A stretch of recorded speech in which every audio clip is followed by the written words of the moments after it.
desain itu kita berusaha untuk menyajikan kebingungan dari tokoh Erwina, sehingga penonton bisa merasakan kebingungan itu sendiri. Jadi memang ini sesuatu yang kita eksplorasi, kita eksperimen, mungkin sesuatu yang kita nggak tahu nih penonton bisa dapat gak ya feel bingungnya gitu.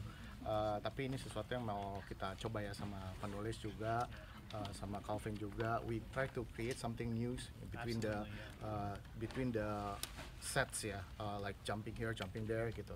Jadi kita kolaborasi semua juga, bisa mendapatkan kebingungan dari karakter utama gitu.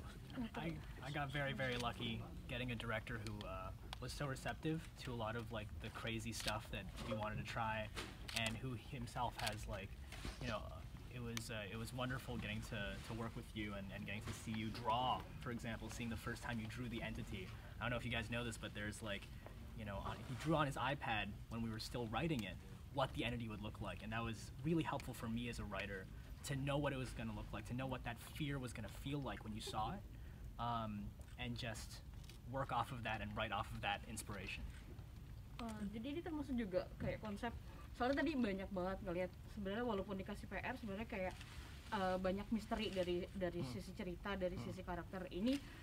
Memang mau dibuat universe, walaupun dari thread biasanya kan thread ada kelanjutannya, itu termasuk atau memang udah mau bikin bingung aja buat penonton? Sebenarnya bikin bingung buat penonton, tapi bukan berarti kita sebenarnya bingung juga gitu. Jadi sebenarnya kita udah tahu universe seperti apa dan sebagainya. Cuman kita mau nampilin itu enggak terlalu gamblang banget gitu, biar penonton bisa sambil berjalan menuju ke belakang, penonton bisa mendapatkan sedikit demi sedikit informasinya gitu.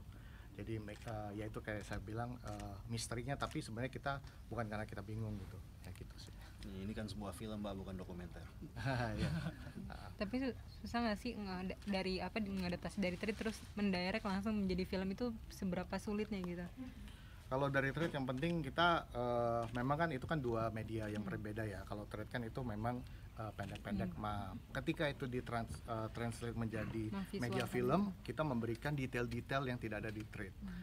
Tapi kita harus tetap mempertahankan kengerian yang didapatkan pada saat orang membaca thread. Kita make sure bahwa ini nggak boleh hilang nih roh dari threadnya, kengerian itu gitu.